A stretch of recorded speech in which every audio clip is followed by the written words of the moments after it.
bahwa apa yang kau katakan itu akan terjadi dan terjadi bagimu. Di dalam Yesus Kristus hanya ada ya dan amin. Tidak ada mudah-mudahan. Tidak ada nanti-nanti, tidak. Saya nggak kenal kasus doa itu, kenapa belum dijawab nanti? Enggak. Di dalam Yesus hanya ada ya dan amin. Itu yang saya percaya. Saudara ingin anaknya bertobat, berdoa terus, pasti bertobat. Pohon yang baik akan mengeluarkan buah yang baik. Amin. Sementara ini iblis mencoba menyesatkan. Sementara ini iblis ingin menghancurkan rumah tangga. Keguguran, kecelakaan, mati muda, ya kan? 52.000 orang di Afrika Utara dibunuh umat Tuhan. Ya, mengapa hal itu semua terjadi? Kalau orang mengkritik saya mencuri kemuliaan Allah, saudara, ini tubuhmu adalah bait Allah, tempat Roh Allah dan diam di dalam kamu. Kalau Roh Kudus yang tinggal di sini, ya perhatikan saudara-saudara ini. Saudara bersyukur beruntung saya berbicara menyampaikan siang di sini. Dengar ya. Barang siapa yang menyakiti hatimu, bukankah orang itu menyakiti aku lebih dulu? Firman Tuhan berkata begitu. Yesus berkata begitu ya. Jadi kalau memang Roh Kudus yang tinggal dan hidup di dalam tubuh kita ini, baik Allah ini, Yesus yang di sini, berarti ketika saya bertobat, saya menyampaikan firman Tuhan, saya menyampaikan nubuatan, siapa yang berbicara? Coba jawab saudara, siapa yang berbicara? Siapa? Yesus yang di dalam, Roh Kudus yang di dalam. Bukan manusia insani saya Bobi, bukan Pastor Bobi. Yesus yang di dalam. Jadi kalau aku katakan, kalau saudara percaya Yesus 100%, kalau saudara bertobat sungguh-sungguh, firman Tuhan berkata, aku akan datang kepadamu dan memulihkan keadaan. Saya percaya firman Tuhan itu 100%. Dia berkata, aku Allah yang tidak pernah berdusta. Janjiku itu seperti fajar di pagi hari yang tidak pernah terlambat bersinar. Aku mempercayai firman itu 100%. Mengapa aku percaya dan aku katakan, kalau saudara percaya Yesus sungguh-sungguh, bertobat sungguh-sungguh, Tuhan Yesus tidak sembuhkan, tidak pulihkan, saya yang takut penyakit saudara. Ketika saya katakan seperti ini, Yesus yang tanggung, Dia yang hidup di dalam saudara. Tapi kalau orangnya nggak ngerti, segala rahasia kerajaan Allah ini aku singkapkan kepadamu. Munya itu adalah betul-betul hamba Tuhan yang berkenan. Tetapi kepada mereka aku sembunyikan. Mereka itu siapa saudara? Satu, orang yang tidak kenal Allah, ditutupi selubung kegelapan. Kedua, orang-orang Kristen, hamba-hamba Tuhan yang sombong, yang arogan, hidup dalam pesta pora dan kemewahan, hidup dalam agamawi. Dia cukup senang dan bangga pakai dasi, pakai jas, berkhotbah, dihormati, salam pastor, selamat pagi. Tapi sesungguhnya hatinya jauh dari Allah. Tidak sepenuhnya berani mempercayai firman Tuhan. Sebagai hamba Tuhan, sebagai abdi Allah, saya katakan kepada abdi Allah ya, bukan kepada pelayan-pelayan Tuhan, bukan kepada manusia, sebagai jemaat bukan. Kepada abdi-abdi Allah harus berani mempercayai firman Tuhan 100%. Iman semua mempertaruhkan nyawa saudara. Daud untuk melawan Goliat mempertaruhkan nyawa. Goliat itu besar. Mata tombaknya hampir 5 kilo, hampir 6 kilo. Perisai imannya pakai baju sepatunya dari besi, pakai ketopong dari besi. Waktu berperang dengan Daud kecil, kemerah-merahan mukanya. Gak punya pengalaman tempur Daud. Cuma Daud orang yang mengasihi Allah. Dia memuji-muji Allah yang kecapi ketika jaga kambing domba ayahnya yang 2-3 ekor. Ketika orang Israel, Allah Israel dihujat, Daud marah saudara. Raja pakai baju raja, baju perang, nggak bisa jalan. Artinya apa saudara? Banyak formalitas, melayani Tuhan banyak dalih, banyak alasan. Melayani Tuhan itu apa adanya? Hatinya tulus, berani mempercayai firman Tuhan 100%. Maka saudara lihat, Allah yang berkuasa ini bekerja dalam hidup. Dia pakai ketapel, push, jidatnya tahu-tahu tembus kena ke batu. Seizin Tuhan ketopongnya dibuka. Mati saudara, terjerambat mati. Sadrak, Mesak, Abednego semua mempercayai Tuhan, mempertaruhkan nyawa. Iman tidak ada yang tidak mempertaruhkan nyawa. Iman tidak ada yang tidak mempertaruhkan kehidupan. Seorang hamba Tuhan mengambil keputusan, tadinya direktur, aku full timer, aku melayani Tuhan. Itu mempertaruhkan kehidupan. Berani mempercayai Tuhan. Amin. Haleluya. Sekarang temanya kan mengubah keputusan Allah. Coba kita buka ayat 2 saja. Coba CD-nya ayat 2.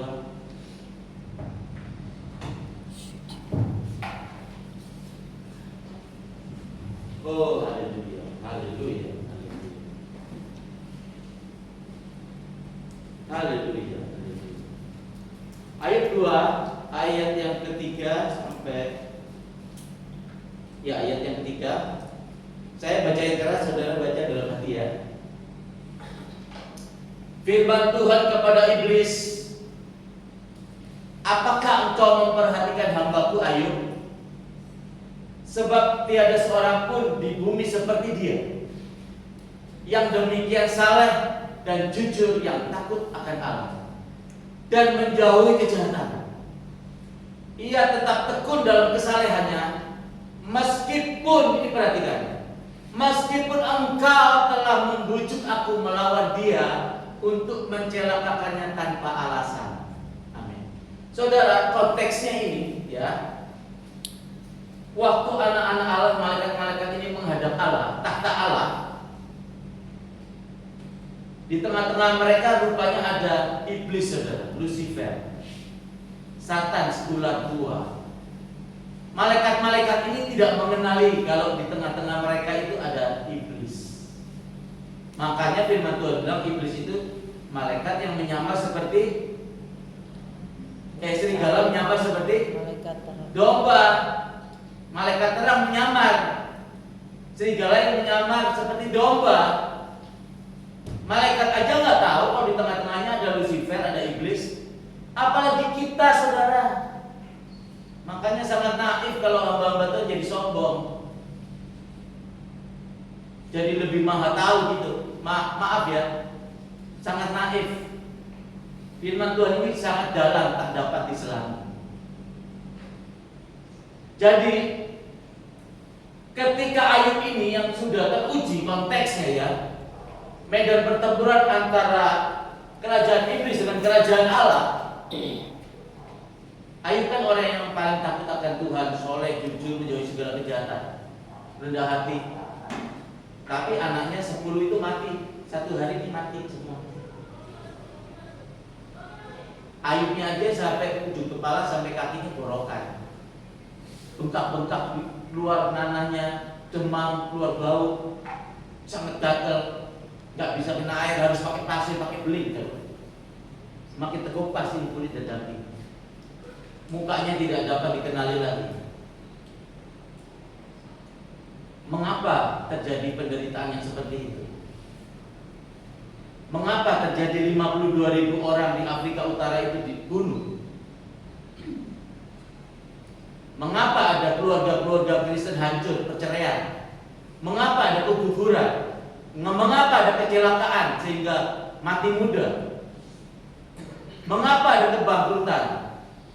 Saudara, Tuhan itu saudara hanya mengizinkan. Firman Tuhan berkata, segala sesuatu yang terjadi di muka bumi ini seizin dan sekehendak Bapamu di surga. Kalau Bapa tidak izinkan, maka tidak akan ada yang terjadi. Semuanya itu Tuhan izinkan terjadi. Dia punya rencana yang besar, yang mulia, yang indah, yang tidak dapat diselami oleh satu manusia pun. Kita hanya bisa mempelajari sepotong-sepotong, sebagian-sebagian.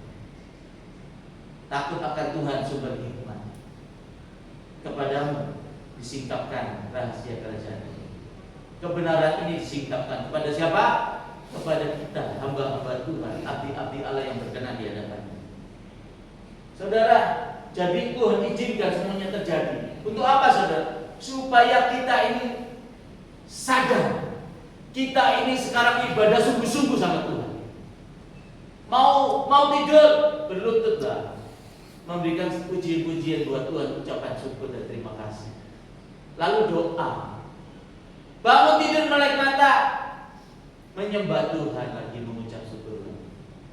Berdoa, apa saja pergumulan kita, apa saja yang Tuhan izinkan terjadi kepada kita karena perbuatan iblis.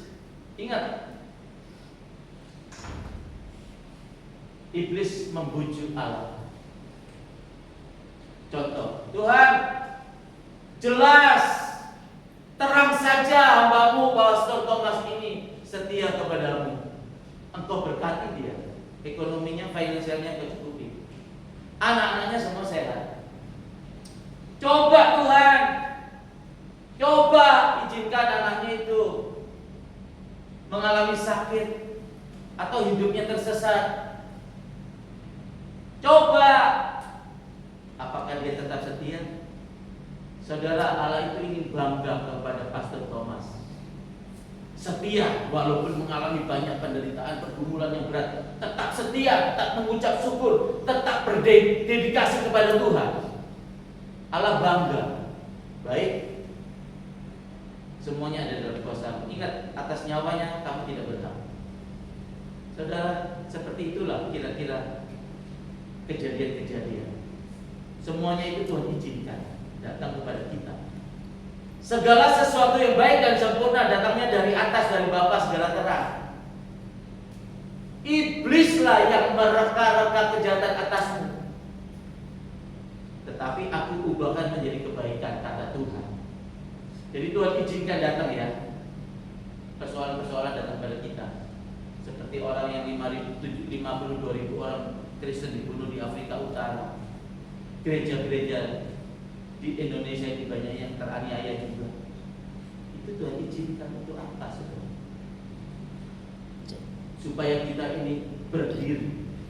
Kita berdiri di hadapan Allah. Minimal kita berdiri di hadapan Allah untuk membela keluarga kita, saudara. Minimal itu yang pertama. Seperti Abraham, ketika malaikat Allah datang, 3 malaikat Allah datang, aku akan membinasakan Sodom dan Gomora. Abraham menawar, Tuhan, janganlah berbuat demikian. Kalau ada 50 orang Tuhan yang hidup benar di Sodom dan Gomora, masakah engkau membinasakan keseluruhannya?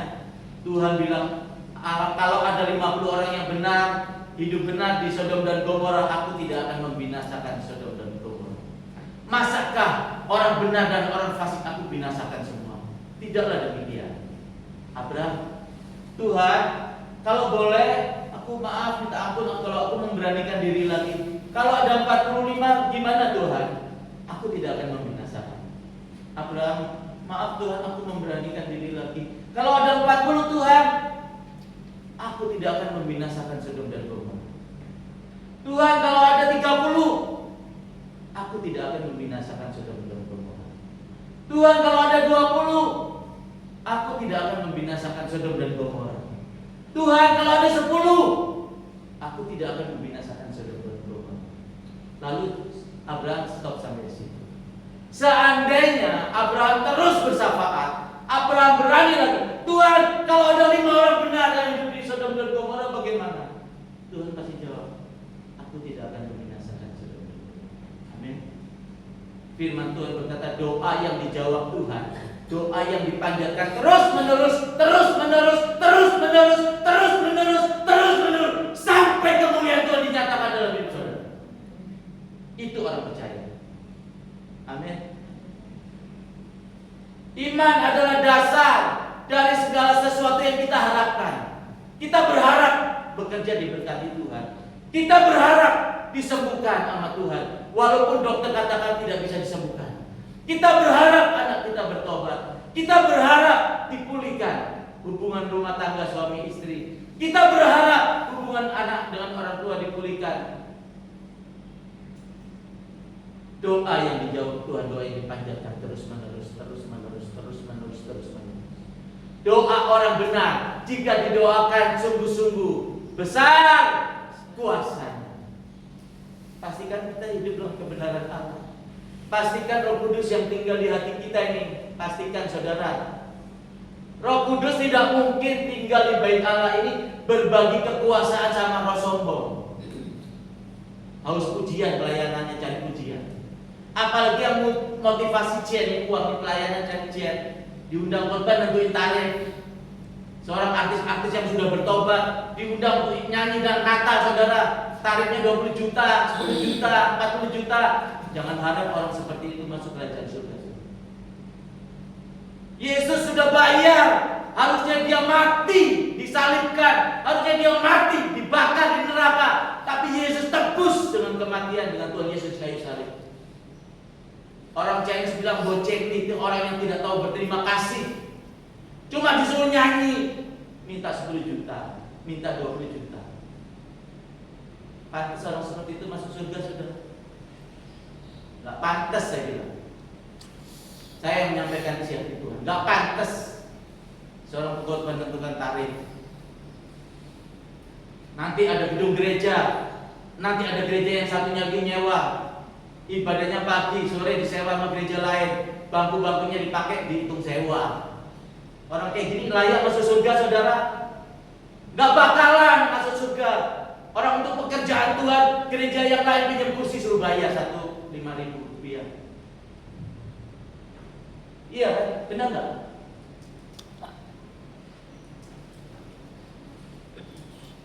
Saya harus menyampaikan isi hati Tuhan yang murni, yang tegas. Jangan dikat-kat video. Jadi saudara-saudara, kita harus berdoa bersama untuk keluarga kita, untuk keluarga, untuk istri, untuk anak-anak. Kita harus bela di hadapan Tuhan. Doakan terus, doakan terus, doakan terus. Saudara akan melihat kemuliaan Allah di kita. Saudara kalau mau merasakan Allah itu berjalan dengan kita, saudara, lihat ya begini. Aku demam di 10 hari ini. Aku demam di Papua. Batuk, panas, menggigil. Hari Jumat pendetanya yang undang datang. Pastor Bobi, saranku ya, periksa ke rumah sakit. Jangan-jangan sampai ini, jangan-jangan ini malaria Luciana. Saya sakit seperti ini, ternyata saya malaria Luciana. Saya bilang sama pendeta, Pastor, aku sudah berdasar nggak rumah sakit. Iya. Ya. Suaranya sudah jelas, saudara. Ngomong nggak bisa. Hari Jumat tuh, Sabtu, begitu juga. Minggu pagi jam 5 aku masih berdoa, suaraku keluar. Saya bisa nyanyi. Saya korban semangat, saudara. Saudara, kalau kira-kira tuh saya ke rumah sakit, minum obat, nggak apa-apa, nggak berdosa baik. Yang dosa itu kalau kita ke orang pintar ya, berobat ke ahli-ahli supranatural. Kadar iman setiap orang berbeda-beda. Nah, kalau saya ke rumah sakit, minum obat, saya sembuh. Saya nggak tahu Tuhan itu betul-betul nyata nggak ya dalam hidup saya. Tuhan itu betul-betul ada nggak ya? Nah, ketika saya ambil keputusan, saya malam-malam bertuhan, saya nangis di atas sinar mata. Sendirian, ada pendeta satu ikut tidur di tempat tidur dari Tuhan. Saya nangis, Tuhan, sekalipun aku mati, aku memegang sumpah kepada aku tidak rumah sakit. Aku percaya dalam nama Yesus Kristus. Besok aku mau khotbah, aku percaya. Saudara, di pagi hari itu aku sembuh. Dan saya di situ imanku bertumbuh. Saudara, ujilah setiap roh dari buahnya akan berbuah. Diperhatikan dengan saudara melihat roh yang di dalam saya. Aku kesaksiannya. Di gereja kami itu ada orang kaya, punya 9 kapal kantu. Kapalnya besar, kayak 8 bolok gitu. Barang-barang ya. Dia cerita sama saya, kapalnya itu pernah 1 tenggelam. 7 ABK-nya meninggal. Barang-barang itu semua, kapal itu tenggelam tuh ada kerugian banyak, berapa miliar saya nggak tahu. Dia cerita, saya rugi besar, miliaran Pak Budi. Terus anggota keluarganya ada yang satu minta 200 juta, ada yang 400 juta. Syah Bandar dan Kapolsek ya bilang begini, tolong keluarganya tuntutannya dipenuhi, kasih dipenuhi. Soalnya kalau enggak sampai di pengadilan tuntutan itu, saya dipecat sebagai Syah Bandar yang memberikan surat izin kapal Bapak berlayar. Saya juga sebagai Kapolsek akan dipecat. Surat izin usahanya Bapak akan dicabut. Rugi besar. 8 kapal kargonya Bapak akan menjadi disituan. Wajar seorang pengusaha takut ya. Waktu saya khotbah, tahu-tahu nggak ada apa-apa nih. Bapak itu nggak minta didoakan, enggak. Bapak itu bilang begini. Roh Kudus bilang gini ke saya. Saya katakan kepada Koko, sampai nanti dipanggil Tuhan, tidak ada kapal yang tenggelam. Itu resiko yang besar buat saya. Saya ngomong begitu, kalau nggak terjadi gimana saudara? Saya akan dikecam pendeta abal-abal. Asal ngomong aja ini, betul nggak? Selesai khotbah, kan hari Sabtu pernikahan anak saya nih, Antonio. Saya lagi makan. Bapak Gembala dan Ibu Gembala kan diundang. Bapak itu juga kami undang, tapi Bapak itu nggak bisa datang. Ibu Gembala bisikin saya, Pak Bobi, kapalnya tuh Budiman kan dari Surabaya jam 6 pagi tadi berangkat mau menuju ke Bengkulu. Sekarang kan jam 12:30, kapalnya itu dihantam ombak, kemudinya patah, mesinnya rusak, nyaris tenggelam. Doain. Saya seperti terintimidasi, seolah-olah begini. Kemarin kamu minggu khotbah nih, sekarang kan hari Sabtu. Kemarin kamu minggu khotbah katanya kapal Koko nggak akan pernah tenggelam sampai nanti dipanggil Tuhan. Ini sekarang udah tenggelam. Jadi lu jangan ngomong doang, jangan asal ngomong. Betul lah. Saya terintimidasi ya, bukan dari Ibu Gembala, bukan. Sepertinya iblis itu begitu. Peperangan saya melawan iblis ya, bukan pribadi orang. Saya tinggal makanan saya. Saya WA dia, kok tolong telepon saya, video call sekarang. Wih, dia langsung telepon. Tunggu saya turun ke bawah dulu cari tempat sepi. Sampai di tempat sepi, saya berdoa video call. Dalam nama Yesus, jangan takut dia percaya, saya takut. Jangan takut. Kalau terjadi tenggelam nanti saya gantikan di neraka nanti. Dalam nama Yesus, saya engkau angin topan badai yang ada di perairan laut Surabaya, aku perintahkan berhenti. Berhenti. Saya teriak-teriak itu, ada orang lewat dan saya gitu. Saya nggak peduli, saya kayak orang gila. Sudah selesai. Besok minggunya saya khotbah lagi di gereja yang sama. Saya khotbah, saya turun, saya langsung dipeluk. Dia bilang, "Sisi Bobi ya. Tahu nggak? Sebelum Bobi berdoa, saya sudah telepon SOS. Yang satu untuk derek kapal saya ke Surabaya lagi minta 850 juta. Yang satunya lagi minta 750 juta. Dan setelah Pak Bobi berdoa, kira-kira nggak sampai 1 jam, ombak reda. Terus ada kapal kargo lewat dan kapal saya ditarik, diderek sampai Surabaya gratis. Tapi saya ngerti lah, besok aku berangkat ke Surabaya, saya ngerti, saya pasti kasih juga sebagai ucapan terima kasih. Kalau bayar nomor rekening ya Pak Bobi, saya kasih nomor rekening jadi berkah. Amin. Pujilah setiap roh, dari buahnya lah kamu dapat berlimpah. Jadi saudara-saudara, sekarang firman Tuhan, pesan Tuhan hari ini, saudara-saudara bersyafaat, harus berdoa buat keluarga-keluarga kita, buat gereja-gereja Tuhan. Di dalam Yesus itu hanya ada ya dan amin. Hanya pastikan Roh Kudus yang di sini. Pastikan Yesus Kristus yang hanya tinggal di bait Allah. Jangan ada kedagingan, saudara. Amin. Penyerahan yang total. Tadi pastor bilang sama saya ngobrol, kita itu hidup harus penyerahan yang total. Menyerahkan semuanya kepada Tuhan. Jangan takut dan gentar. Tuhan itu bertanggung jawab kepada kita. Ketika bangsa Israel dipimpin oleh Nabi Musa dan di sananya laut terbelah, gak ada jalan. Disitulah Allah yang bertanggung jawab. Amin. Kayak nggak mungkin itu sakit, kata dokter nggak bisa sembuh, nggak mungkin. Iya kan? Tidak ada yang mustahil bagi Allah. Tidak ada yang mustahil bagi orang yang percaya. Amin. Berdoa, suka berdoa, suka berdoa. Renungkan firman Tuhan, baca firman Tuhan, baca firman Tuhan. Firman Tuhan itu adalah Allah sendiri. Bagaimana saudara mau berperang lawan iblis kalau tidak ada firman Allah, kalau tidak ada Allah di dalam saudara? Mustahil saudara akan jadi imamat kerajaan, umat pemenang kepunyaan Allah, mustahil. Amin. Haleluya. Terima kasih saudara. Saya kira firman sampai di sini. Saudara ada yang mau didoakan? Ada? Kalau ada, masih ada waktu Pak Pendeta. Doakan. Atau angkat tangan aja ya, di kursi angkat tangan.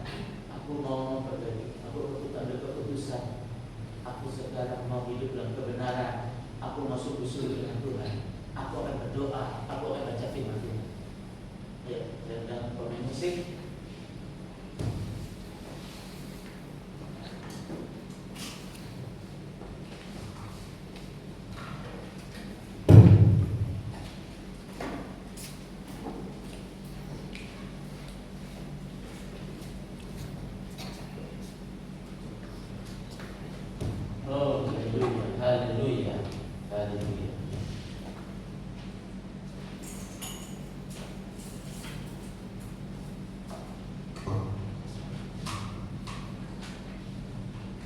Hidup adalah penyebaran aja yang tadi ya. Saya undang sidang jemaat terkasih, kita berdiri.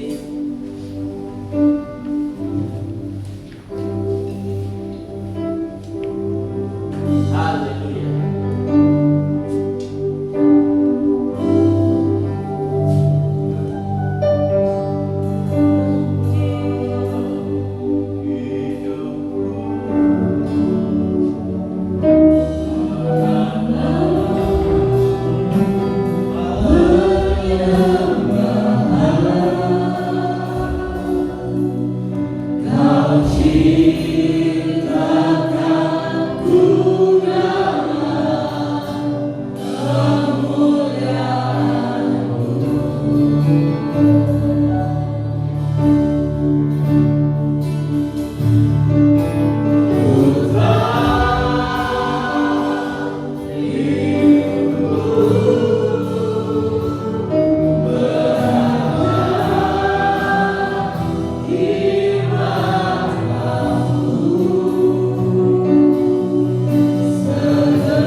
bersama-sama, aku akan berdiri di medan pertempuranku, sebab aku adalah anak-anak Allah.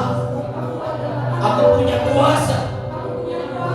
Aku adalah imamat rajani, umat pemenang kepunyaan. Di dalam Yesus Kristus hanya ada satu, ya dan amin. Oleh sebab itu, aku katakan sekarang dalam nama Yesus, hai engkau iblis yang mengacau balaukan keluargaku, yang mengacau balaukan usahaku, yang merusak tubuhku, aku perintahkan pergi. Sekarang pergi. Engkau sudah kutolak dalam nama Yesus. Keluarga, usaha, rumah tangga, kesehatan tubuh, semuanya aku katakan, semuanya pulih menjadi baik dalam nama Yesus. Dalam nama Yesus. Haleluya. Terima kasih Bapak. Terima kasih Tuhan Yesus. Terima kasih Roh Kudus. Aku sudah menyampaikan firman-Mu. Yang tidak kulihat, tidak ku ketahui adalah bagian-Mu. Dalam nama Yesus kami mengucap syukur dan terima kasih. Berkati hamba-Mu Tuhan, Bapak Pendeta Thomas, istrinya, anak-anaknya, semua keluarga besarnya, jemaatnya, semua pelayan-pelayan Tuhan tempat ini berkati. Bangkitkan dengan api Roh Kudus ini. Bangkitkan imannya dalam nama Yesus. Haleluya. Saudara terkasih yang sudah diberkati, sama-sama kita katakan amin. Berikan pujian buat Tuhan Yesus.